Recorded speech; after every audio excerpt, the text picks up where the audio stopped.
बेटा दिखाई दे रहा है? Yes ma'am. तो आज का जो दिखाई दे रहा है ना सबको? Yes ma'am. Yes ma'am.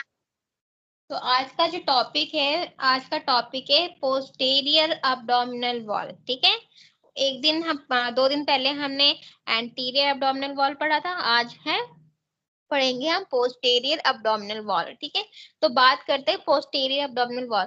जिस तरह हमारे अब एंटीरियर अब्डोमिनल वॉल में बहुत सारी लेयर्स थी, वैसी लेयर हमारी पोस्टीरियर अब्डोमिनल वॉल में नहीं होती। यहाँ पे सबसे ज्यादा जो मेन चीज होती है यहाँ की मसल्स होती हैं, और हमारे कुछ मतलब ये आर्टरी और वेन्स, ये पार्ट सबसे ज्यादा पोस्टीरियर एरिया में प्रेजेंट होते। तो हम पोस्टीरियर अब्डोमिनल वॉल में खास तौर से मसल्स के बारे में पढ़ेंगे। ठीक है, तो अब पढ़ते हैं इसका इंट्रोडक्शन। जैसा कि लिखा हुआ है, posterior abdominal wall extend from 12th ribs to the pelvis brim below.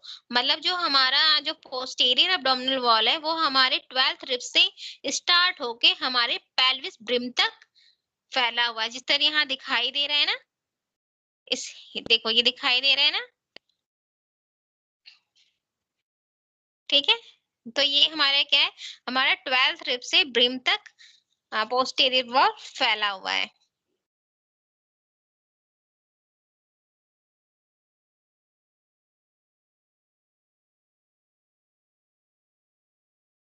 Next है it is strong and stable. ये बहुत ही ज्यादा स्ट्रॉन्ग भी है और स्टेबल भी है। क्यों? क्योंकि it is constructed by bones, muscles and fascia.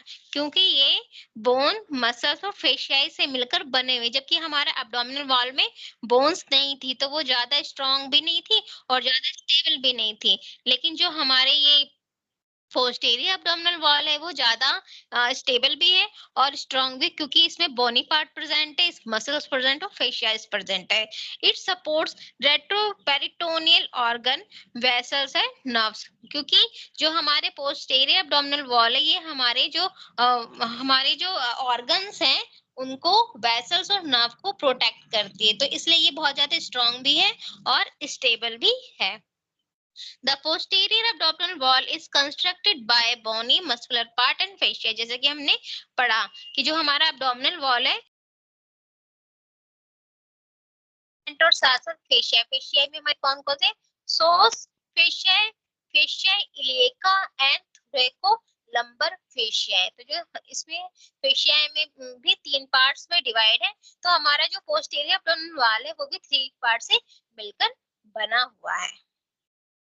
अब बात करते हैं मसल्स की। Muscles of posterior abdominal wall.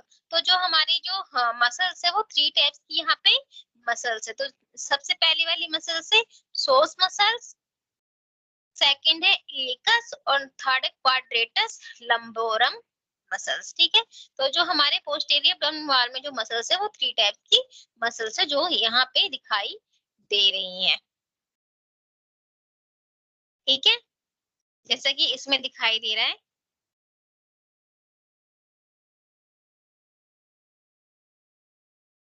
अब हम बात करेंगे प्रोसोस मेजर मसल्स की। ओरिजिन कहाँ है ये जो प्रोस मसल्स है वो अराइज कहाँ से होते हैं, स्टार्टिंग कहाँ से होते हैं? तो muscles arise from 14th fleshy slip that are flow. मतलब ये कहाँ से राइज होते हैं? 14 फ्लैशी स्लिप से, जो कि इस तरह है। नंबर 1 है 5 slip from the intervertebral disc between T12 to L5। जो 5 जो स्लिप है वो जो T12 से L5 तक के बीच के हैं, वो 5 स्लिप है। ठीक है, जो वर्टिब्रा है वहां से 5 स्लिप्स है and the adjoining margin of bodies of this vertebra. Next है 5 स्लिप फ्रॉम एंटीरियर सरफेस। जो 5 स्लिप्स है वो कहां से ली गई है? एंटीरियर सरफेस से ली है and lower body of transverse process of 5 lumbar vertebra. ठीक है, नेक्स्ट है 4 slip from the tendinous arc bridging the constructed side of body of lumbar vertebra। और जो 4 स्लिप्स है वो कहां से ली गई है? जो हमारे लंबर वर्टिब्रा बनाने में जो बॉडी साइज जहां बनी है उस साइड से हमारी 4 स्लिप्स ली गई। तो 5 5 + 4 = 14 मसल्स हो गई, ठीक है। नेक्स्ट आता है इंसर्टेड जाति कहाँ है, lesser trochanter of femur via iliopsoas tendon, ये कहाँ जाती है, ट्रोकेंटर ऑफ फीमर के थ्रू ये हमारे इलियोपोस टेंडन तक जाती है। अब सबसे बड़ी बात आती है कि प्सोस मसल का काम क्या होता है, तो इसका मेन फंक्शन क्या है, तो ये क्या करती है, acting from above and it is chief flexor of thigh at the hip joint, मतलब ये क्या करती है, मतलब एक चीफ फ्लेक्सर है, कहाँ से, थाई से लेके हिप तक की जॉइंट के बीच जो है वहां का ये फ्लेक्सिबल, तभी हम क्या कर सकते हैं, मुड़ सकते हैं हम, ठीक है। तो ये जॉइंट है हमारे थाई और हिप जॉइंट को एक फ्लेक्सिबल देती है, या ये कह लो कि जो हमारा प्सोस मसल है वो चीफ फ्लेक्सिबल है जो हमारी थाइज और हिप जॉइंट के को जोड़ के रखता है। नेक्स्ट है हमारा एक्टिंग फ्रॉम बिलो, मतलब एक्टिंग फ्रॉम बिलो, इसमें क्या है, it flex the trunk on thigh, ठीक है। जो हमारा ट्रंक, जो हमारा धड़ है वो थाई की तरफ क्या हो सकता है, मुड़ सकता है, as in raising the trunk from recumbent to sitting position, और उससे क्या है, जो हम बैठने की पोजीशन में हमारा जो ट्रंक है, हमारे धड़ है, वो क्या हो सकता है, बैठने की पोजीशन में सीधा रह सकता है। अब आता है इनर्वेशन, है हमारा वेंट्रल रेमी L1 से लेके L3। अब बात करते हैं प्सोस माइनर की, अभी तक तो हमने मेजर की बात की, अब है minor. This muscle is present about 50% individual, ये प्सोस मसल है, ये 50% ही लोगों में मिलती है, सब में ये नहीं मिलती है। और इसका ओरिजिन क्या है, it arise from side of intervertebral disc between L2 से लेके L1 वर्टिब्रा, मतलब ये जो कहाँ से अराइज होती है, L12 से लेके L1 तक से, मतलब L12 से L1 वर्टिब्रा से स्टार्ट होती है, जबकि हमारी मेजर जो मसल थी वो T12 से लेकर L5 तक का उसका एरिया था, ठीक है। इंसर्शन ये कहाँ जाती है, ये जाती है इलियोप्यूबिक इमेंसेंस में जाती है, ठीक है। और सी जो नर्व सप्लाई है वो मिलती है हमारे लंबर 1 स्पाइनल नर्व के थ्रू, प्सोस मसल को नर्व सप्लाई मिलती है। और एक्शन क्या है इसका, it is weak flexor of trunk, और ये मतलब ये बहुत ही कमजोर फ्लेक्सर है, हमारे धड़ का बहुत ही कमजोर फ्लेक्सर है। अब नेक्स्ट आता है हमारा इलेकस। इलेकस, ठीक है, it is a fan shape muscle, जो इलेकस है वो फैन शेप मसल्स है and form the lateral component of iliopsoas muscle, और ये क्या बनाता है, ये हमारे इलियोपसोस मसल का लेटरल साइड को बनाता है, ठीक है। ओरिजिन कहाँ से स्टार्ट होता है, it arise from the upper 2/3 of floor of iliac fossa, ये हमारे इलियक फोसा के 2/3 पार्ट से स्टार्ट होता है। Inner lip of iliac crest, inner lip of iliac crest start होगा, और upper surface of lateral part of sacrum से start होगा, और जाएगा कहाँ, anterior surface of lesser trochanter and area 2.5 centimetre long below it. Nerve supply कौन देगा, femoral nerve इसको नर्व सप्लाई देगी, और इसका एक्शन क्या होगा, flexion of thigh and lumbar part of vertebral column. अब बात आती है क्वाड्रेटस लंबोरम की। क्वाड्रेटस लंबोरम भी है, क्या है, हमारी मसल्स है, पोस्टेरियर एब्डोमिनल वॉल की मसल्स है, जो कहाँ से स्टार्ट होती है, posterior 1/3 of inner lip of the iliacus start होगी, lower 2 to 4 transverse process of lumbar vertebra से स्टार्ट होगी, और कहाँ जाएगी, ये जाएगी middle part of anterior surface और 12th रिब तक जाएगी, and upper lumbar transverse process तक जाएगी। नर्व सप्लाई कौन करेगा इसको, नर्व सप्लाई करेगा वेंट्रल रेमी T12 L3 या L4 लंबर स्पाइनल नर्व, इसको नर्व सप्लाई करेंगे, और इसका एक्शन क्या है, it is a lateral flexor of lumbar vertebral column, ठीक है, and extend lumbar vertebral column, ठीक है। तो ये हमारे ये नाम से पता चल रहा है कि यहाँ लंबर लंबर, तो ये हमारे जो लंबर वर्टिब्रल कॉलम है उससे उसको ज्यादा ही क्या करता है, वहां पे ज्यादा ही एक्ट करता है। अब बात आती है हमारी ग्रेट वेसल्स ऑफ एब्डोमेन, हमारे एब्डोमेन की ग्रेट वेसल्स कौन कौन सी है, ठीक है। तो नॉर्मल सी हमारे एब्डोमेन की ग्रेट वेसल्स होंगी, abdominal aorta और inferior vena cava। ठीक है, अब हम अब्डोमिनल ऑर्टा की बात करें तो अब्डोमिनल ऑर्टा का मतलब अब्डोमन मतलब हमारे अब्डोमन एरिया और ऑर्टा जो वहां पे प्रेजेंट है। तो अब्डोमिनल ऑर्टा जैसा कि इस स्लाइड में दिखाई दे रही है, तो यहाँ T12 के बाद से हमारा अब्डोमिनल ऑर्टा स्टार्ट हो जाता है। तो it is continuation of descending thoracic aorta, मतलब जो हमारा थोरेसिक ऑर्टा है मतलब वो क्या कंटिन्यूस डिसेंडिंग नीचे की तरफ जाता है एट द ऑर्टिक और face of the diaphragm opposite to lower border. तो T12 वर्टिब्रा ये intervertebral disc between vertebra T12 and L1, मतलब जो हमारा कहने का मतलब है जो हमारा अब्डोमिनल ऑर्टा है वो थोरेसिक ऑर्टा के बाद से या डायफ्राम के बाद से स्टार्ट होगा, अपोजिट डिस्क के स्टार्ट होगा। ठीक है, तो हमारा जो अब्डोमिनल ऑर्टा है T12 या L1 के बाद से स्टार्ट हो जाएगा। इट डिसेंड वर्टिकली डाउनवर्ड, ये क्या है नीचे की तरफ वर्टिकली डाउनवर्ड जाएगा and slightly to the left side in the front of vertebral column, और ये मतलब वर्टिब्रल कॉलम के सामने होगा and terminate in front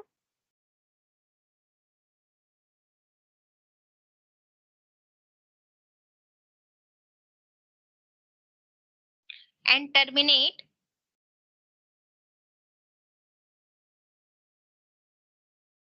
in front of lower part of body।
बेटा दिखाई दे रहा है?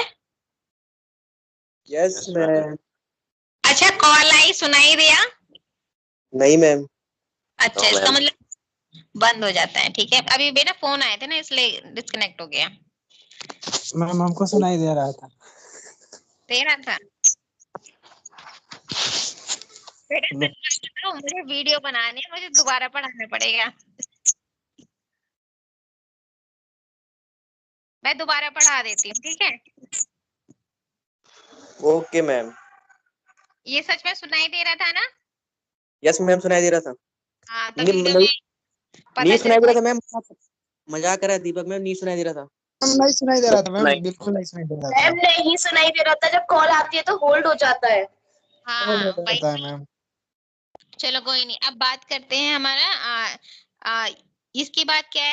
It is descending vertical downward and sliding to the left. ये तो बात हो गई थी। अब बात है dividing into right and left common iliac arteries. जैसे कि इसमें बात कर रहे हैं ना, जैसे नॉर्मल सा हमारा जो एब्डोमिनल ऑर्टा है, यहाँ तो देखो सिंगल, इस डायग्राम में क्या सिंगल दिखाई दे रहे हैं ना, बाद में दो पार्ट में डिवाइड हो जा रहा है। क्यों? क्योंकि हमारे लिम्स कितने हैं? दो है ना। लोअर लिम्स कितनी है? दो हैं, ठीक है? तो बाद में ये जो हमारी जो ये जो एब्डोमिनल ऑर्टा है, ये दो पार्ट में डिवाइड हो जाएगी, राइट और लेफ्ट इलेक आर्टरी में, ठीक है?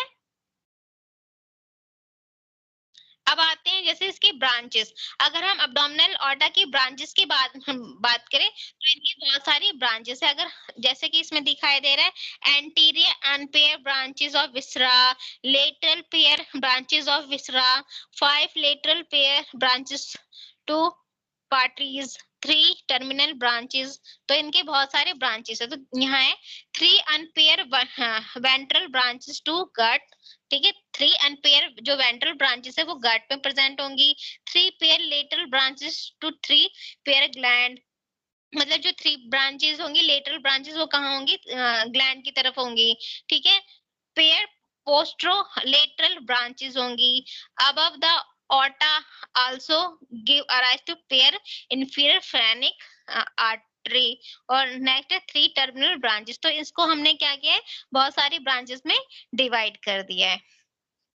अब बात आती है इंफीरियर वेना कावा, जिसको हम आईवीसी बोलते हैं, इंफीरियर वेना कावा। जिस तरह देखो इसमें आया ना इंफीरियर वेना कावा, लेकिन इसमें सुपीरियर वेना कावा क्यों नहीं आया? पहले ये बताओ। मैम सुपीरियर वेना का इसलिए नहीं है क्योंकि वो ऊपर होती है। हाँ, इनफीरियर वेना का नीचे होती है, बॉडी के नीचे। सुपीरियर वेना कावा हमारे थोरेसिक एरिया की साइड Yes, प्रेजेंट होती है, एब्डोमेन में प्रेजेंट नहीं होती है। तो यहाँ पे अगर हम पोस्टीरियर एब्डोमिनल वॉल की बात करेंगे तो इस पे इंफीरियर वेना कावा होगा, ठीक है? तो उसके बाद है inferior vena cava is the largest and widest when of the body. जो हमारी इंफीरियर वेना कावा है बहुत ही लंबी और चौड़ी वेन होती है हमारी बॉडी की। It drain most of blood from the body. ये क्या करती है? बॉडी से ज्यादातर ब्लड को ड्रेन आउट करती है below the diaphragm in the right artery of the heart, ठीक है? अब क्या है? फॉर्मेशन, कोर्सेस, टर्मिनेशन के बारे में पढ़ेंगे। तो उसमें है IVC is form by union of right and left common elec when. जो हमारी आईवीसी है वो किसकी बनी होती है? राइट और लेफ्ट कॉमन इलेक वेन से मिलकर बनी होती है इन the front of the body of L5 vertebra, below the aortic bifurcation and behind the right common iliac artery, ठीक है? It descend in front of the vertebral column, ठीक है? It ascend in, ascend मतलब होता ऊपर की तरफ। It ascend in the front of vertebral column on the right side of aorta, ठीक है? ये मतलब aorta की राइट साइड मतलब क्या होता है? थोड़ी सी ऊपर उठती है। It then arc forward in the right crust of the diaphragm, और जो का arc है वो diaphragm की तरफ जाता है, राइट की तरफ, to reach the groove in the posterior surface of liver. It persists of the diaphragm at the level of T8 vertebra। ये कहाँ होता है? T8 vertebra के बाद होगा और टर्मिनेट हो जाएगा हमारे राइट आर्टरियम ऑफ हार्ट और हमारे राइट एंट्रियम की तरफ चला जाएगा, ठीक है? अब आता है हमारे ट्राइब्यूटरीज ऑफ आईवीसी, मतलब इंफीरियर वेना कावा। तो इसमें क्या है? आईवीसी रिसीव फॉलोइंग ट्रिब्यूटरीज में क्या है? 3 फॉर्मेटिव वेन्स होंगी, जिसमें कौन कौन सी? 2 कॉमन इलेक वेन होंगी और मीडियन सैक्रल वेन होंगी। 3 एब्डोमिनल वॉल ट्रिब्यूटरीज में होंगी, inferior phrenic vein, third and fourth lumbar vein और first and second lumbar vein and in the ascending lumbar vein. Next है 3 लेटरल विसरल ट्रिब्यूटरीज होंगी, जिसमें right और लेफ्ट रीनल वेन होंगी और सुप्रा रीनल वेन होंगी, राइट एंड लेफ्ट टेस्टिकुलर या ovarian when होंगी, ठीक है। नेक्स्ट है 3 एंटीरियर विसरा ट्रिब्यूटरीज में होंगी, राइट मिडल और लेफ्ट हेपेटिक वेन। तो ये हमारी ट्रिब्यूटरीज मतलब छोटे छोटे उनके जो पार्ट है ना वेन्स के, उनके बारे में बताया गया है। अब बात आती है हमारे लिम्फ नोड। जैसा कि लिम्फेटिक सिस्टम में बताया कि लिम्फ नोड का काम क्या होता है, तो हमारे जो पोस्टीरियर एब्डोमिनल वॉल है उसमें बहुत सारे लिम्फ नोड प्रेजेंट होते हैं। तो these are located along the external iliac artery. ये कहाँ प्रेजेंट होगी? एक्सटर्नल इलियक आर्टरी के आगे, बाहरी प्रेजेंट होगी common iliac artery and abdominal otter. Commonly ये कहाँ प्रेजेंट होगी? इलियक आर्टरी और एब्डोमिनल ऑर्टा में प्रेजेंट होती है।